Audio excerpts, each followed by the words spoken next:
Hey guys, it's Grant for Local Scraper, and in this video I want to show you a quick start on Local Scraper and its options. So let's get right into it. When you first open the program, it'll look something like this.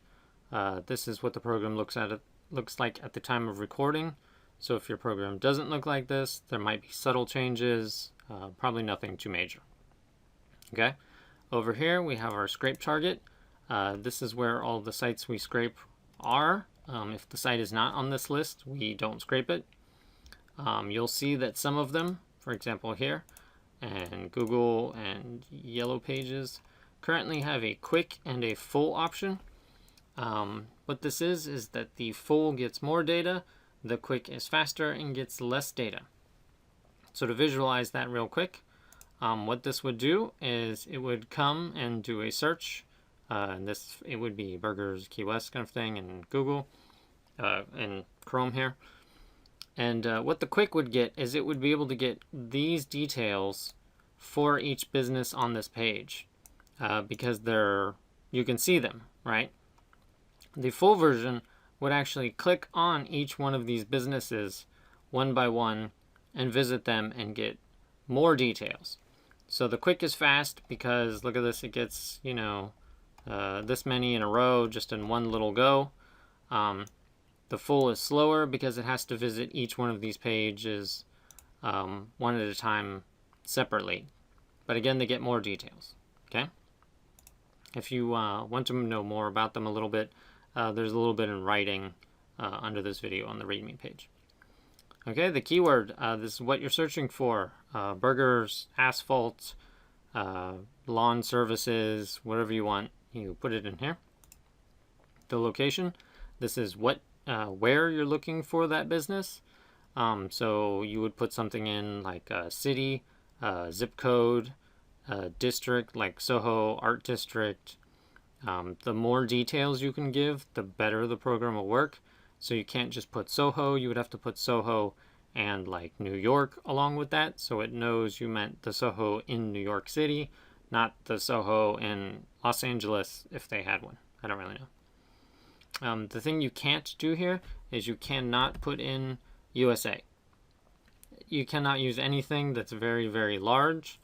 All of the sites we scrape are built for normal human users, which are just looking for a pizza place or something like that.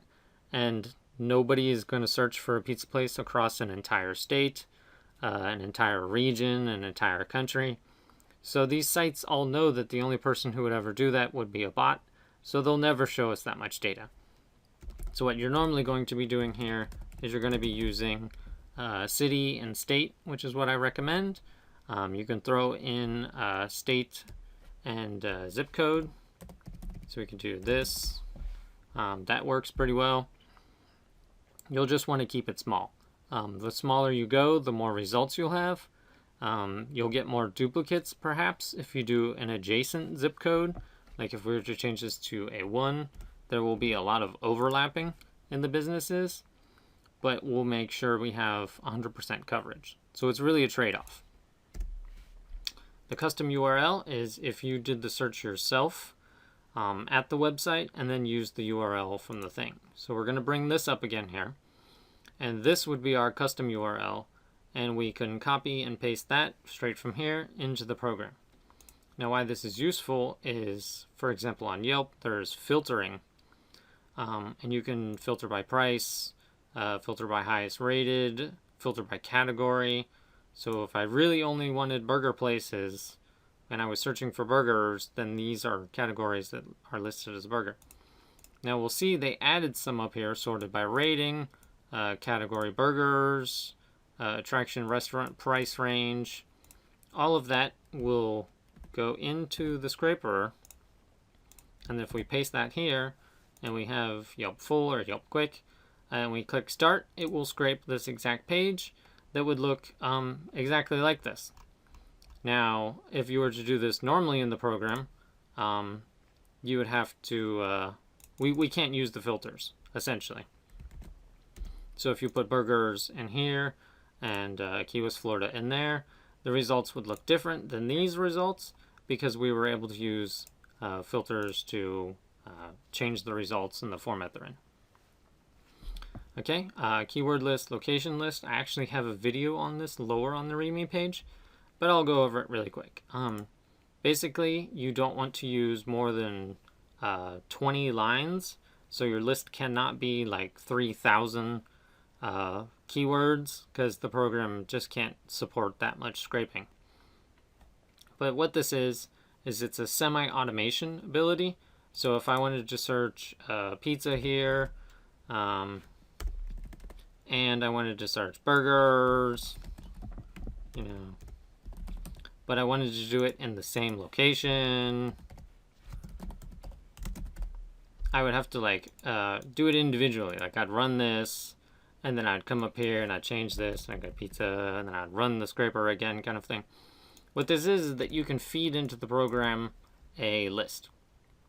So there's a couple ways to do this, but the most basic way, which I'll outline here, again there's another video below here, is that the keyword list and the location list should be the same length. So if this one is 10 keywords, this one needs to be 10 locations, even if they are repeated somewhat. There's no weird algorithm that'll figure out if you fed it 100 different locations and 5 keywords. It won't realize that you wanted all 5 of those locations run across all 100s of those keywords. It just doesn't work. Again, there's another video talks a little bit more about this. The custom URL list is exactly the same thing. It is a list of URLs like this that you put into a basic text file and then load into the program. Right here we have the log window. This will tell you what the program is currently doing. If you hit start, it'll say starting. Right now on first load here, it has the patch notes for the what's changed in the current version and stuff like that. But in here you'll see more details. Up here we have records found. This is how many business listings the program has found and are in its queue to visit. So in the example of like the full scraper, this could say 100. So I found 100 businesses. The record saved is 0, which means I haven't actually visited and scraped any of them yet. Using proxies, this will just be true or false. This is just to let you know. Proxy options we'll get to in a second. Max threads, you set your max threads in the options here. It'll just tell you what you set. Current threads is how many are being used by the program. And you'll see that when you're running the program. Okay, start, stop, pretty basic. Down here is a browser. By default, this is the README page. You can scroll down and go over the README page if you need. You can also click this Need Help button and it will take you to the README page as well. Okay, now let's go to the main options. Over here we have our proxy options. Again, I have separate videos that cover this lower on the README page. But basically, you're going to want to click Use Proxies. You can test them if you want. You don't have to test them every run, but every couple of runs is fine, just to weed out dead ones kind of thing. You will want to supply a username and password for your proxies. Most all providers provide this somewhere. Proxy Bonanza, who I recommend, I have a video on how to get that set up, where your password is, stuff like that below.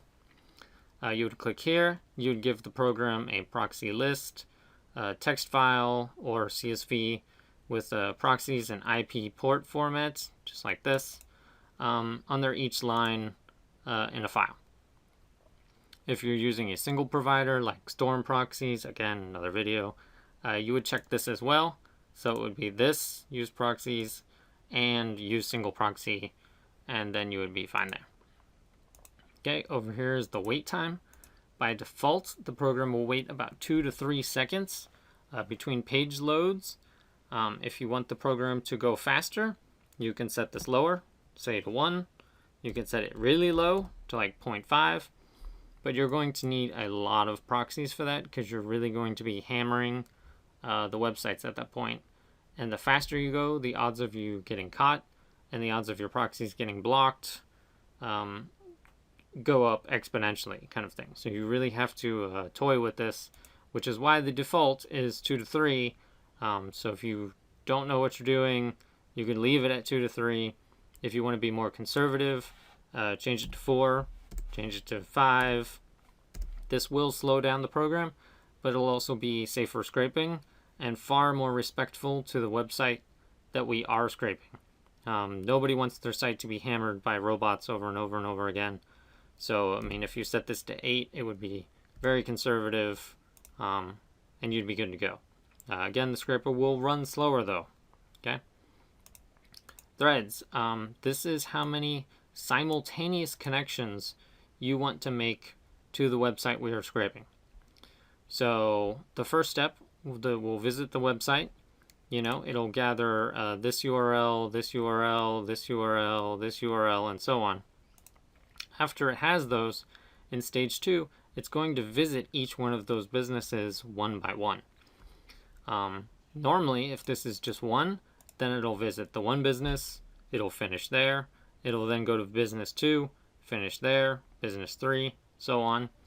If this was at 3, then it will visit all 3 of those businesses at the same time, scrape them, close them, and open 3 more, kind of thing. So consider this how many workers you're going to send out into the world to multitask, essentially. The more threads, the faster the program will go. The more threads, the more likely you are to get caught again. So make sure you watch those videos about proxies and the single proxy providers below, because they are important. Max listings.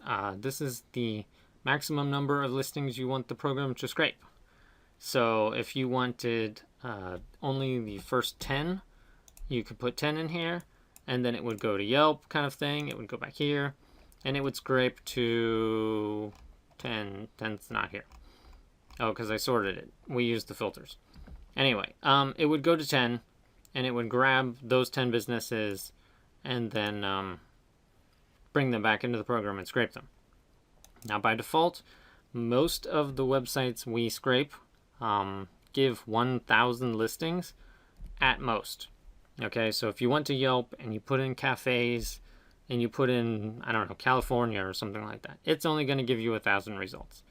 If you put in cafes in Paris, it's still only going to give you 1,000 results. There could be 5,000 cafes in Paris, but they're not going to give them to you.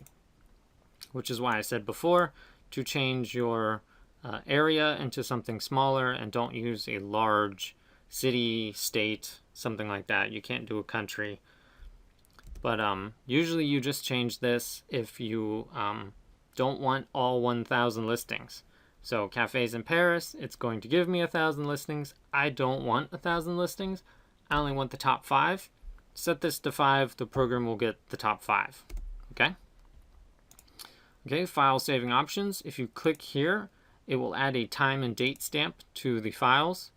This works out well to avoid the program from overwriting a file if it's already in the folder, because the program does auto-save data.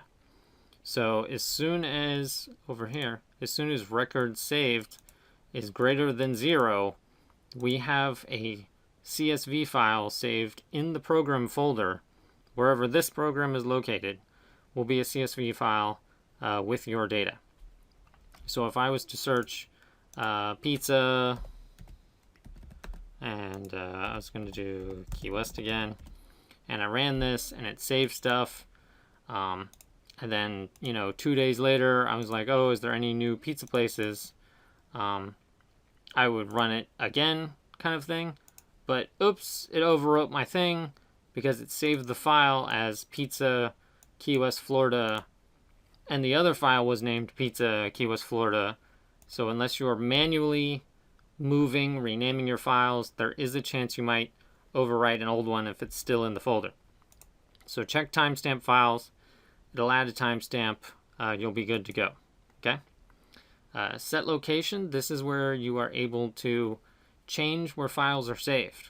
Now, lots of people have problems with saving files for some reason. So there's a couple things you could do. By default, like I said, it saves all files into the same folder as this program is located. So if you unzip this program and it's in your C user downloads folder, the files saved by the program will be in your downloads folder. Now you might have some sort of Windows permission problem that doesn't allow you to save in that folder. For example, if it's in your documents for some reason, or if it's like all sprawled out on the desktop, and the program can't write files there, you can change it. You can hit set location and you can tell it to save them somewhere else. Always make sure you test the program is saving data. So put something in like 5, do some sort of scrape, have record saved 5, go to wherever you think the file should be, again default, same folder, or check your save location and see if a CSV file is there. If not, go down to the troubleshooting section on this README page and go through that.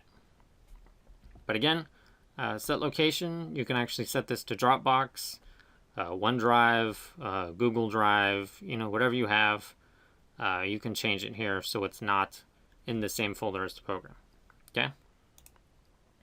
Scraper options. If you want the program to find emails, you need to check this box, Find Emails.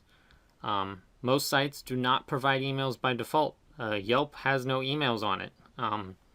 If you want emails, you will need to check this box. And what the program will do is it will scrape the business. It'll go to the business page. It'll get all the details.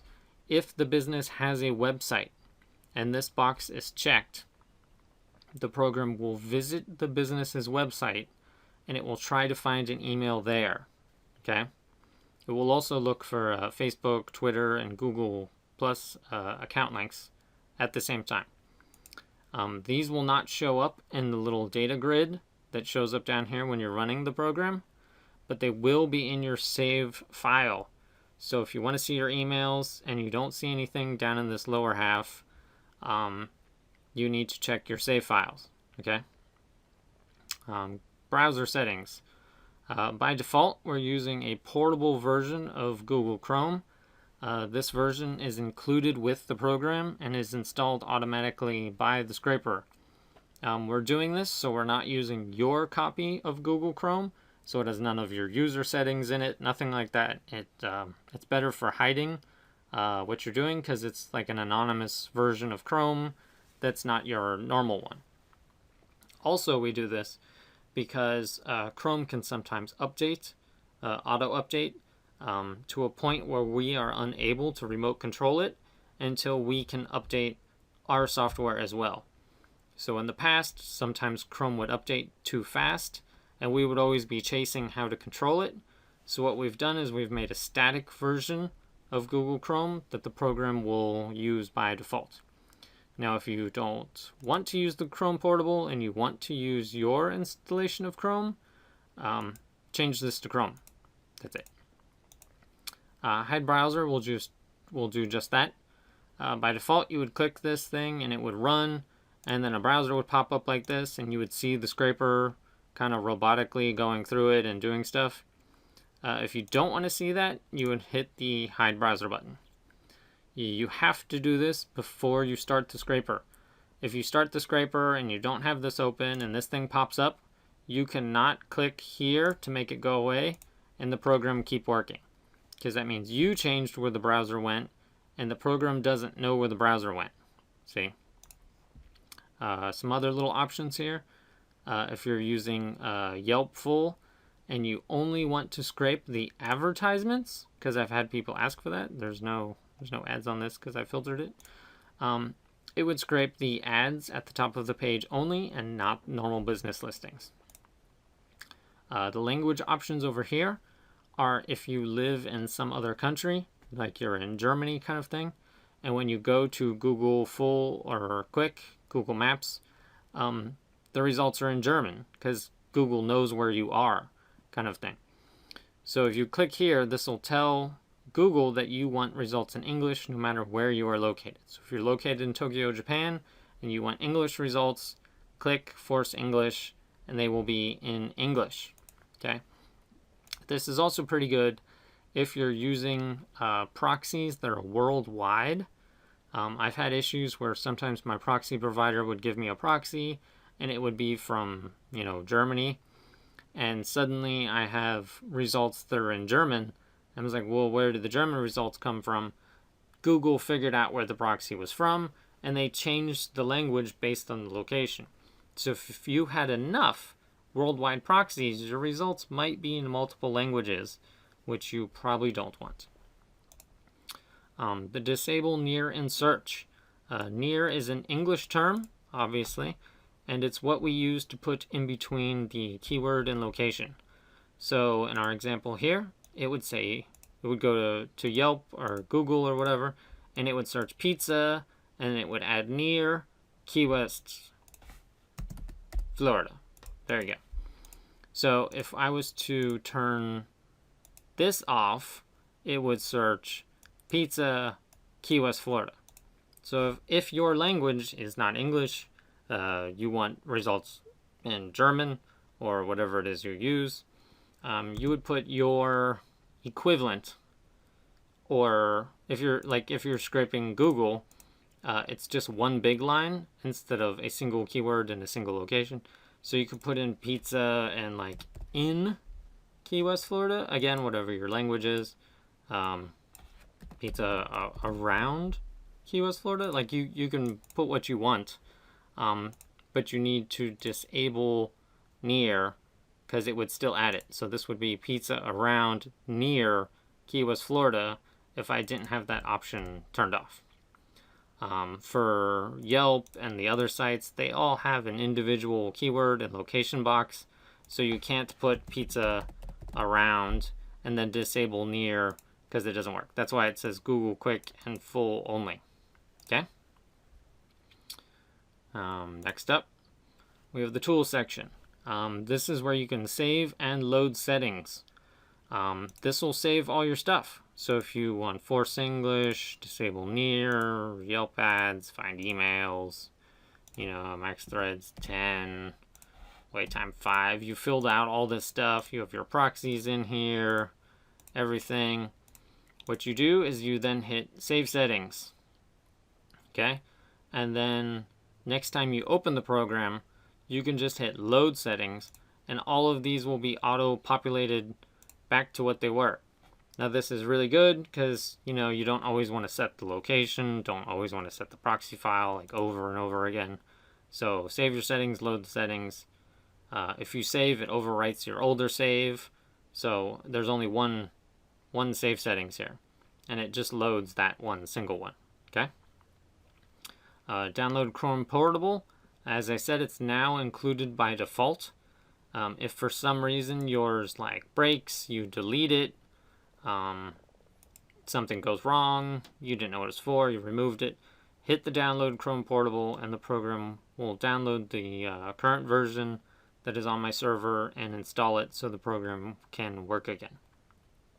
Okay? Manual save file. This is something I just added. A lot of people have scraped data.